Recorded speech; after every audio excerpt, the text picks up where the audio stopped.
Hey everyone, welcome to the Dr. Jeff Show. This show's available on Apple, Google, Spotify, Edify, Liftable, and you know what I'm going to say next? Tell your friends about the show. Give it reviews. Help us get more and more people to have it on the radar. This is the show where I interview major thought leaders from many fields of influence to show how our worldview changes everything. Today, I'm welcoming a guest who's close to my heart. He leads Hayworth Christian School in North Carolina, which aims to form students in a biblical worldview to discover and live with excellence the calling of God. We are going to have a wide-ranging conversation. I know because every conversation with Terry Moffitt is wide-ranging, from politics to worldview to sports, everything else. I think you're going to find it fascinating to see what one guy is doing on the ground to help prepare a generation of leaders. Let's welcome Terry Moffitt to the show. Dr. Terry Moffitt, welcome to the Dr. Jeff Show. It's great to be here, Jeff. It's wonderful to see you. Well, it's great to see you. We've been friends for a long time. And when the opportunity arose to have you on the show, I thought there are so many different directions that we could go with this show, because you have started schools. You have been the head of lots of different schools. You've helped rescue struggling schools. You started a sports academy, but you've also had several different businesses where you focus on security, helping schools address security concerns, global consulting. You've had more adventures doing more things than just about anybody I know. So I thought, how are we ever going to make a 30-minute show out of this? I'll tell you, the Lord's been so good, Jeff.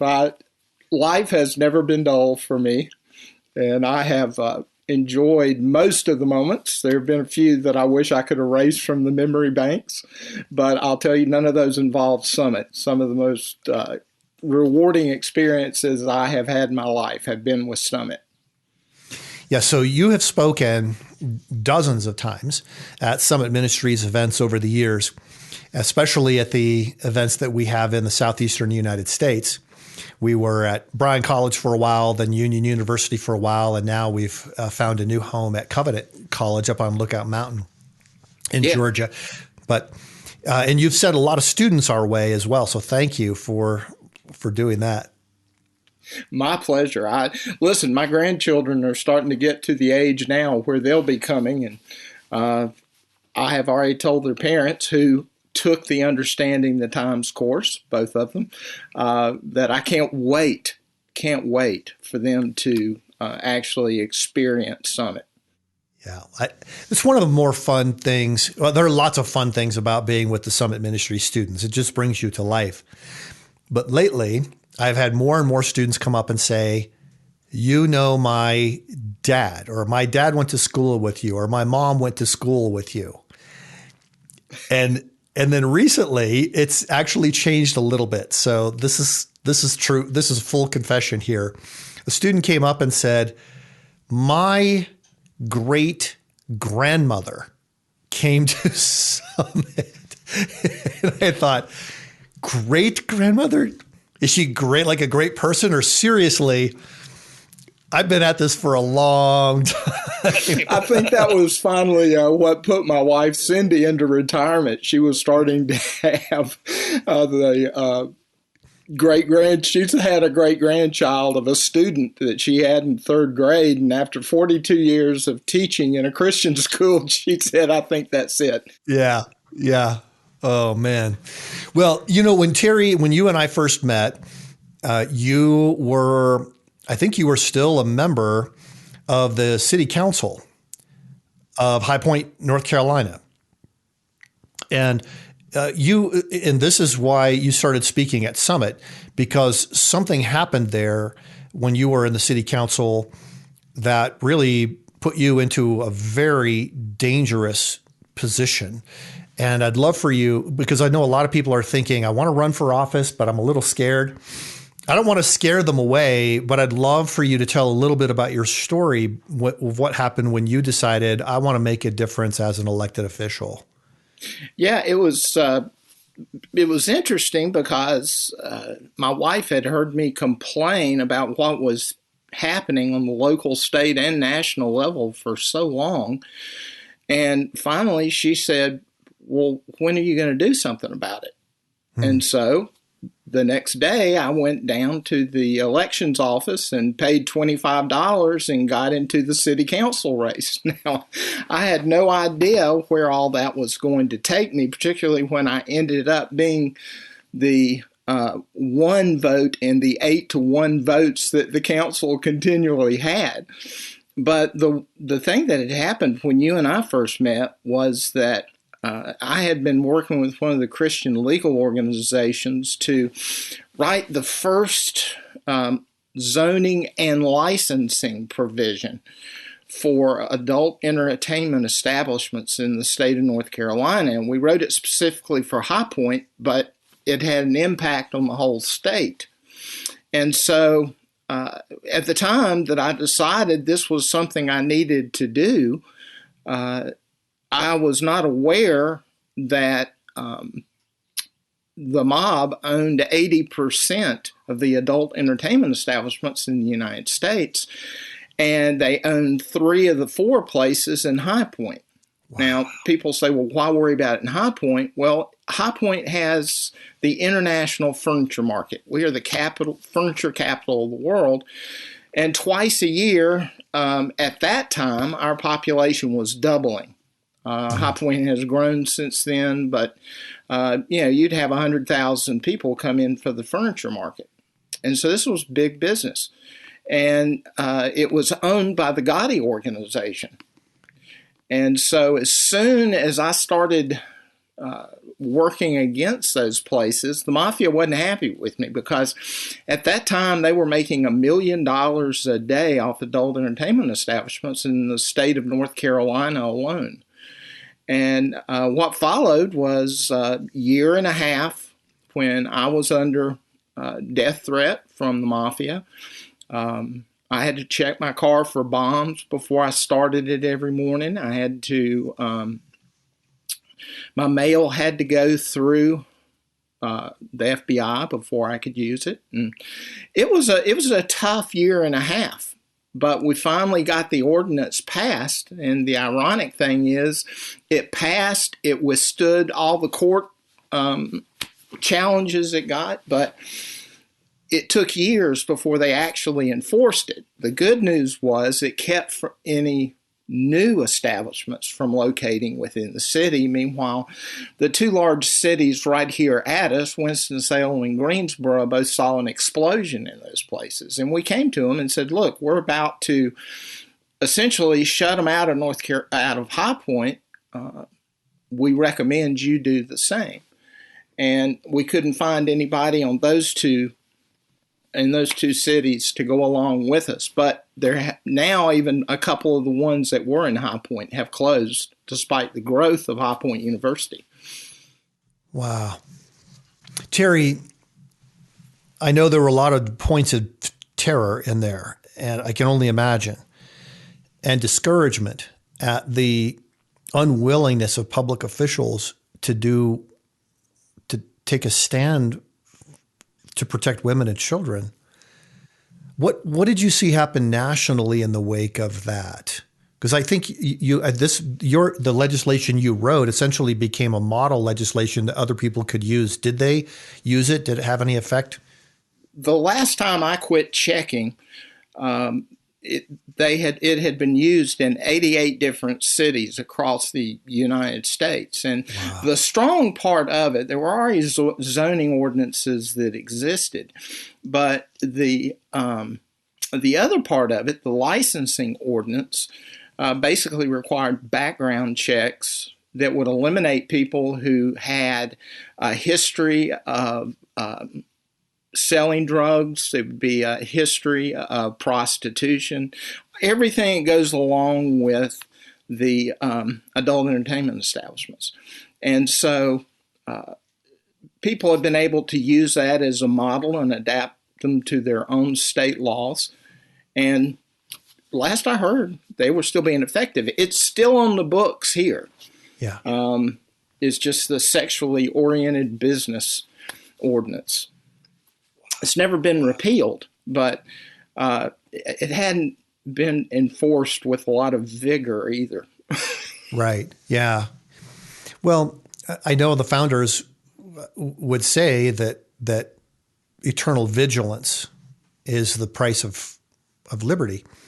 That you not only have to get things going, you have to keep your finger on the pulse and make sure that they keep on going. Well, I know the students, as you've told that story at Summit Ministries, it's been very inspirational to them. And what would you say to somebody who is thinking, I might like to run for public office, or I think I could make a difference on the city council or the school board or the state legislature or at the national level? Would you do it all over again? Oh, I would. Yeah, I would. Why? Well, because I saw so many people that saw me as their voice. They would come to me and say, look, we can't get anybody else to listen to us. Will you bring this before the council? We know you're not the most popular person on the council, but if you'll bring it to the council, we would appreciate it. And it was refreshing to see that I could bring a Christian perspective to politics without really ever telling them it was a Christian perspective. How is it? How would you describe a Christian perspective on politics? I didn't intend to go this direction, but it's been something I've been thinking a lot about. As I'm writing a new book, I'm editing the book right now. The editing process is really challenging because the editors say, well, what about this or what about that? And all of a sudden you feel like you're defending something. And one of them really challenged my point that I was making, that a lot of Christians don't care about politics. And they said, no, all Christians do care about politics. But I'm just curious what your thinking is at the present time. Is there a biblical view of politics, and how would you describe it? Oh, most definitely. I think we see that begin to form in the Old Testament. And then we see it through the New Testament, where Christians are called to get involved. I loved your introductory remarks to Michael Sherrard's new book, where you say that many Christians today don't know it, but they're living like atheists. And that's because they're just going along with whatever the world tells them is right. And they aren't stopping to say, well, is this biblical or not? I've run races for people and worked on races for people, not just in the United States, but in different countries. And if I have a candidate who's a Christian, that's one thing we come back to on a regular basis. And that is, is this a biblical perspective on this issue? And if so, can you show it to me?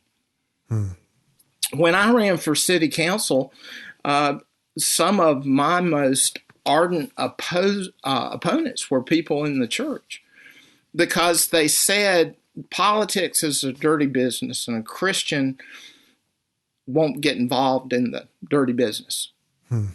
And I just said, well, do you want non-Christians making your decisions for you? And I'll tell you, when I went to the educators conference that some wonderful soul paid for many years ago, that was kind of the final piece of the puzzle for me, because here I had been in politics and I had a basis for what I was doing. I wasn't just making it up as I went along. But when I went to Summit, I just went, man, why didn't I hear about this 3 or 4 years ago? Yeah. Well, because we were talking openly about all the things that you were having to deal with, and saying, yes, there is a biblical worldview. At Summit Ministries, I tell our staff now, we do make a careful distinction here. We are political in the sense that we believe politics is one of the areas where Christians should have an influence. And we, as you know very well, because you've taught Understanding the Times for years, theology, philosophy, ethics, biology, psychology, sociology, law, economics, and history are the other 9. But we are not partisan in the sense that we don't endorse candidates. We don't campaign on behalf of any particular candidate or different laws that are being passed. But we do expect that our students will be involved citizens. Oh, yeah. And I think that's something that the church needs right now. Not only involved citizens, but citizens who aren't necessarily partisan. I don't know if you heard Dr. Tony Evans' speech at NRB. I have, yes. And this is the speech. We need to give the name of the speech if we can think of it, because people can Google this and it's really worth your time. Oh, yeah, it really is. And you see, as someone who was brought up in the black church, I was the only white in a black church growing up. And so I have the unique experience of being very involved in predominantly white churches and in multi-ethnic churches and an all-black church. And when he made the statement, he thought that evangelical churches have become too Republican and too many of the black churches have been bought off. I could see that.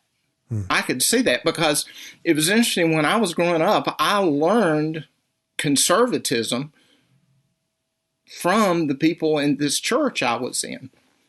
And they were great level. It was great lessons. And to see how much it's changed, I thought he highlighted that perfectly. Yeah. Well, let's talk about education a little bit, because you have probably the distinction of being the longest serving instructor of a Summit Ministries Understanding the Times course in Christian schools that I'm aware of. Yeah. There may be one or two other people out there in this Hall of Fame.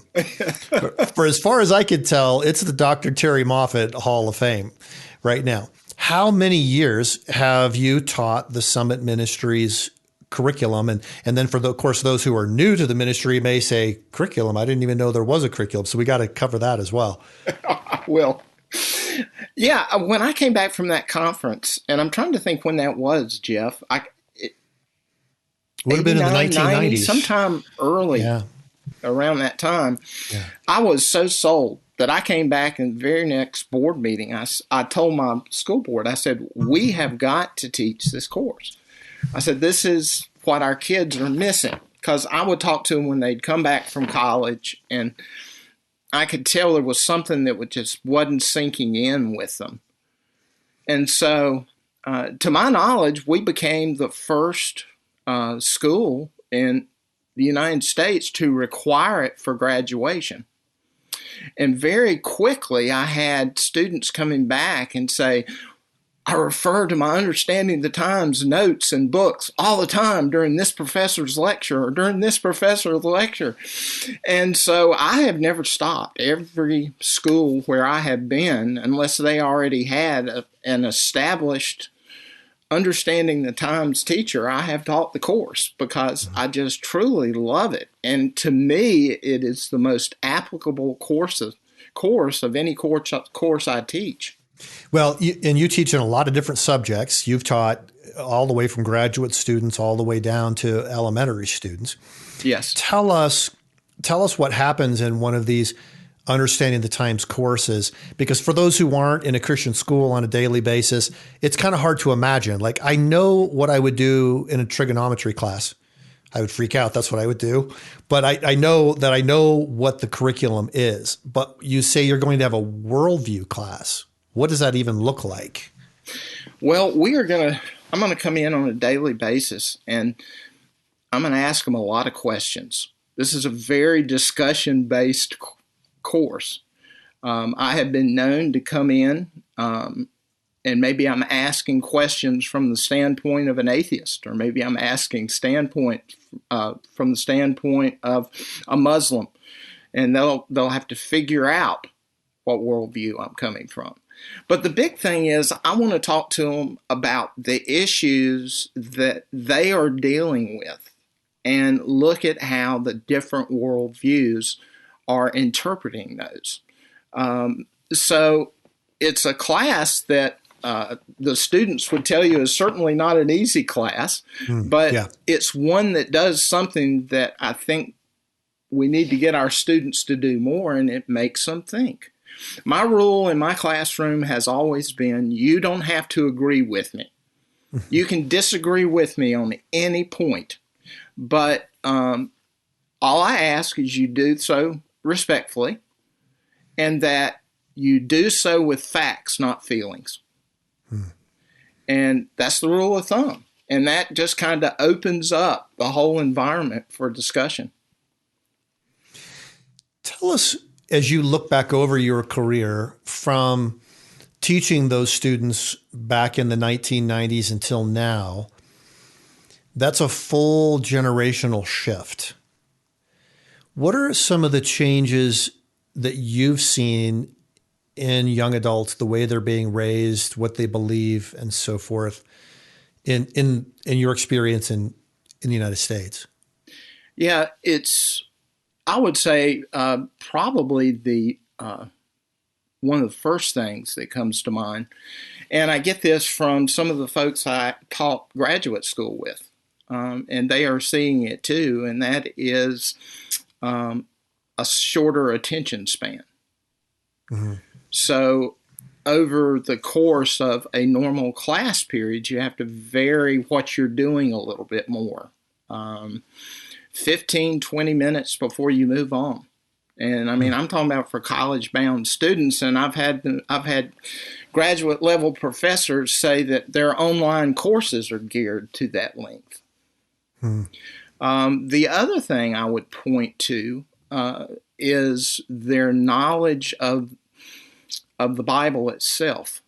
Too many students I have seen in recent years are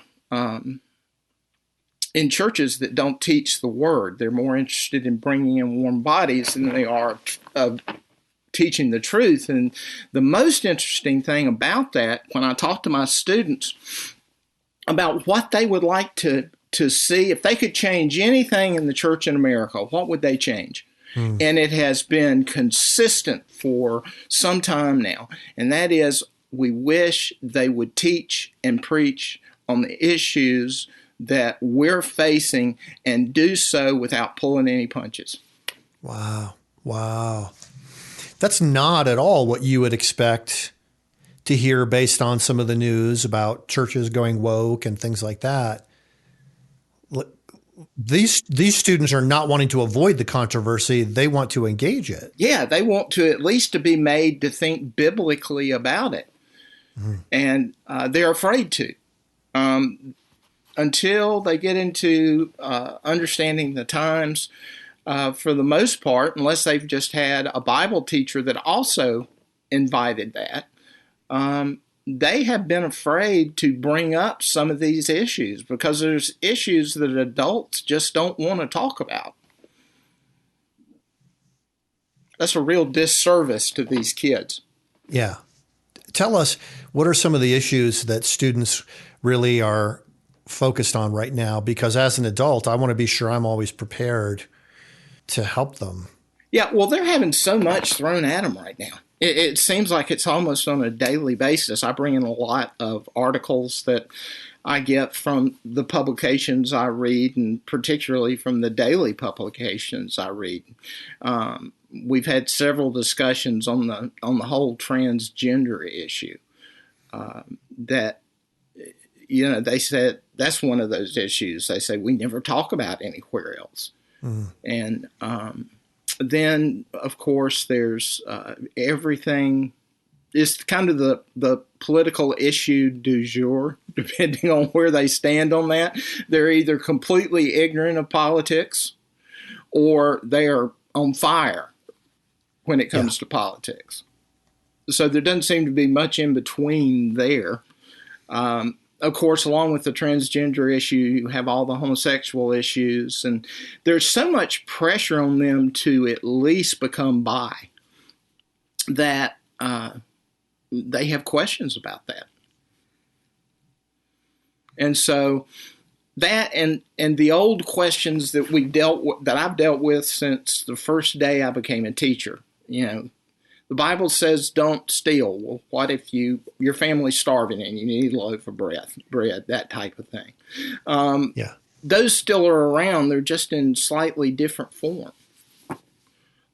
Surprisingly enough, I haven't had that much talk about racism and that type of thing, because I think these kids are very accepting of each other. Mm-hmm. We're gonna look at a history of Black Lives Matter and that sort of thing, and that's always a wake up call for them, because they don't understand that to understand what these organizations are for and what they're promoting, you really have to go back to their roots and see how true they are to their beginnings. And once they see that, everything seems to come into place for them. That's so interesting. So North Carolina is a very diverse state, and what you're seeing in your school and in that area is a different conversation than the national media seems to be having. And it would be a different conversation if you were to go down to the Research Triangle, which is Chapel Hill, Raleigh, Durham, all those areas. Or, I ran a school in Charlotte for 4 years. It was a little bit different conversation down there. Mm-hmm. But that was before so many of these issues were just talked about all the time. And then, having been brought up in the western part of North Carolina, I can guarantee you it's a different conversation up there. Mm-hmm. I would love to, this just popped into my mind. I would love to talk about a biblical worldview of sports a little bit. One of my guests in one of the shows was Dr. Roger Erdvig, who he wrote that book called Beyond Biblical Integration. And I threw that question at him. Is there a biblical worldview of sports? But I'd love to ask the question of you, because this is the environment you grew up in. You were a basketball player. I know we can't really tell it from the video, but you're a very tall guy. You played basketball. You played at a very famous school for a legendary coach. And then you've had the opportunity to coach sports along the way and even start a sports academy. And I'd love to just talk about the intersection of biblical worldview and sports, especially as a Christian. Well, I think that there's a tremendous intersection there. When I was brought up, there was no question. In the locker room, our coaches were going to pray with us. They talked to us about everything. They were in church. Now, whether they were very devout Christians or not remained to be seen sometimes, but they at least were schooled in that. Yeah. When I went to the University of North Carolina, Dean Smith still had a rule that you were expected to be worshiping somewhere on Sundays unless you had a written note from your mother. It couldn't be from your father. It had to be from your mother, and you were assured that he was going to pick up the phone and call your mother to make sure she did write it, and you didn't get some girl in the dorm to write it. So, and even though he was from a very liberal congregation, and he and I didn't agree on much when it came to politics, it was that idea that you are representing something much bigger than yourself. And I think that's one thing that grieves me about so much of professional athletics today. You have some great people in there that could not represent themselves, their teams, their families, and the Lord any better. But for the most part, it's look at me, and you can tell that that philosophy has changed. Now, when we started the sports academy, this was a Christian sports academy. It was for elite athletes that were going to go to college, and we were working with them academically, called Understanding the Times with them, and all they did was go to class and play whatever sport they were in, and through it all, we had Christian coaches. We worked on biblical worldview with them day in and day out, because so many of these kids had never really been exposed to it before. They had been exposed to the Bible, but they didn't know how to apply it in all these areas. And that was, that just confirmed to me that sports is a tremendous mission field. And because you can get the attention of some kids in sports that you're never going to get in science, unfortunately, or English. But when it comes into the athletic endeavor they have chosen, it's a big deal. Well, student athletes, when I was a college professor, this was a big issue that we continually had to work through.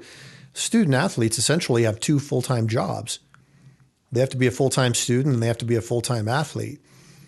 It's an impossible situation for especially the sport of basketball, which covers both of the semesters. Mm-hmm.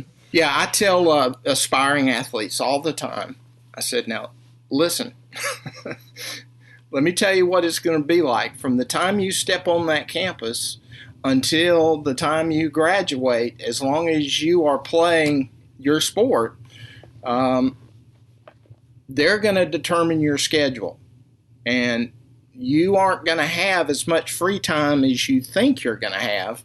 And a lot of that free time is going to be spent with your teammates, and some of them are going to be designated to make sure they keep you out of trouble. And that's one thing that has really changed in college athletics. I remember I was coming from an FCA camp with Bobby Bowden, who was the longtime championship football coach at Florida State University. And I happened to be, he and his son Tommy, who at the time was the head coach at Clemson, and I were riding along. And that's back when I had started the sports academy. And I said, Coach Bowden, what has changed the most since you became a coach? And he said, well, I can look at a film and I can tell you in 15 minutes if this boy can play college football. He said, I can tell whether he has the talent. He said, where we spend all our time is doing background checks and hiring detectives to go in and see if there's anything this student has done that is going to embarrass the university. And he said, even then we miss things because wrongs are covered up so well. And that really had an impact on me because I came out of clean programs. I came out of programs where we were expected to be gentlemen and to act in a proper fashion. And just looking at some of the environments some of these high school kids are coming into, and then suddenly this idolatry, if you will, is thrown on them when they get to college. I mean, if you are playing in a big-time college program and you are actually playing, sometimes that's about as close as a human's going to experience becoming like the Greek gods at any time in their life. Yeah. Wow. So the character is essential. Well, let me ask you, because I know you've done a lot of other things too. You taught Sunday school classes. Biblical worldview has been a big part of your learning and your teaching. Of course, we continue to develop materials that can be used in churches and personal Bible studies. But I think you would say that you don't wait around for somebody to develop the curriculum for you. That somehow you've got to be able to incorporate a biblical worldview, teach a biblical worldview, wherever you happen to be. What are some of the core principles for you? Well, for me, I want to make it pertinent to them. I always add extra reading because I want them to be a reader. I know that's something that Summit reinforces that I have always loved, and that is, if you're going to be a leader, you got to be a reader. And, my grandfather, who was the most intelligent man I ever met, all he had was a high school education. And he told me, he said, boy, he said, when you take your last real class, that's when your education starts. Wow. And so he taught me how to start reading even before the schools taught me how to read. And so I try to impress that, and I want them to read things that are going to have meaning because a lot of times when they do read, they're just reading what I call beach trash, something you can read, you don't really have to think about. So that was one thing that, I thought I was an avid reader until I met Doc Noble. And I remember that first time I met him, and and I asked him, how much he read. And at the time, I believe he was reading a book a day and indexing it in the back of the book himself. And I remember walking away from that and thinking, man, I have got to pick it up. So that's something I try to get across to them. And I try to get them to read some things that are going to challenge them. And then just bringing in the current events of the day so that they see that the Bible is not just isolated, that a biblical worldview isn't something they're just tested on this week and forget next week, but they are seeing the practical applications of it. And they're learning to be asked tough questions. And if they don't know the answer, don't fake your way, because that's when I'll go after you. Instead, say, I don't know the answer to that, but if you give me 24 hours, I'll find it. Right. Yeah. Great principle for life. Yeah. Well, I traveled with Doc Noble for several years. When I was in graduate school, I came to help develop curriculum at Summit Ministries. So I was going to school and doing that. And then we'd occasionally go on trips, and he really did read. He would read like 5 or 6 books at a time. He would read a few chapters of one. Then when he got tired of that topic, he would just, instead of stopping reading, he would just switch to a different book. And then over the course of a week, all of those books would be read. It really was true. It's remarkable. Yeah, it blew me away. It's incredible. And there are a handful of people I've met who do that regularly. Dr. Al Mohler from Southern Seminary is another one. Most people don't either have the capacity or the appetite to do that. But you can still read. You can still understand. And if I could get anything across to this rising generation, it's surely one of the key teaching points would be your mind works. Yes. You may have been told that it doesn't. You may have been told that your thoughts don't really matter. You may be in an environment where you don't feel safe to say what you think, but your mind works. I can't tell you how many students have come and said, I realized I'm not dumb. I can think. I can process through these issues, and I can have good conversations. I can continually learn and grow. That's the point, not how many books are in the stack. Yes.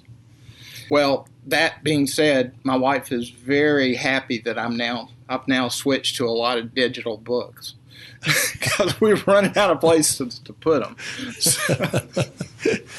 Well, I've taken over a second room in my office recently because I don't have room for the books anymore. But I may have actually reached that tipping point on our recent vacation. I took 6 books along, and I had to haul them all over Mexico. So I'm a little tired of doing that now. That's what did it for me. I think I had taken several books with me to Africa. They weren't small books, and I decided when I got back, I said, well, I'm going to make the switch. Yeah. I was just reading the Homo Deus book by Harari, I believe it is. And the only thing I could think as I was reading it is, this is written on such heavy paper. Why did I bother bringing this along on vacation? I'm not kidding. That book had to have weighed 4 or 5 pounds of my entire luggage. Absolutely. But yeah, this is great. This has been such an affirmation, and it's fun to learn from your life experiences. It's fun to hear about the students that you're working with, the changes in them through time. But you know what I'm hearing in everything that you say, Terry, is a confidence in this rising generation that you really believe in them. You really believe that they can rise up and become leaders. Well, I believe they can rise up. I think they just have to learn that when they rise up, somebody's probably going to film them. Right. I have great confidence in this generation. I really do, because I see them as being hungry. They're really hungry for the word. I think one of the reasons why so many studies by people like Barna are showing they're leaving the church is because they are going into these lukewarm churches, and that's not what they're looking for. they're looking for something on fire. I know in our area that the churches that are preaching an uncompromising, the Word of God with no compromising are the ones that are growing. Mm-hmm. And after the pandemic, a lot of people just didn't go back to the other churches. Even though they are much bigger churches, they're seeing them leave in record numbers if they are not teaching the Word of God. And so that gives me great hope. One of the great things about teaching this course is every year you have a different class. You can't necessarily use last year's lesson plan because you got new students with new interests. They're facing some new issues that are being emphasized. Last year we spent a lot of time talking about how to handle wokeness and the cancel culture and that sort of thing, and that just hadn't come up as much this year. So it keeps me young to be able to teach it, even though my desk would tell you I probably need to avoid teaching it and do more paperwork. This has been delightful, Terry. It's great to reconnect with you. So great to hear these stories, and thank you for your faithfulness to those students. Oh, it's my pleasure, Jeff. Thank you for all you do. I just, you lit a fire under me all those years ago, and I am forever grateful to you for it.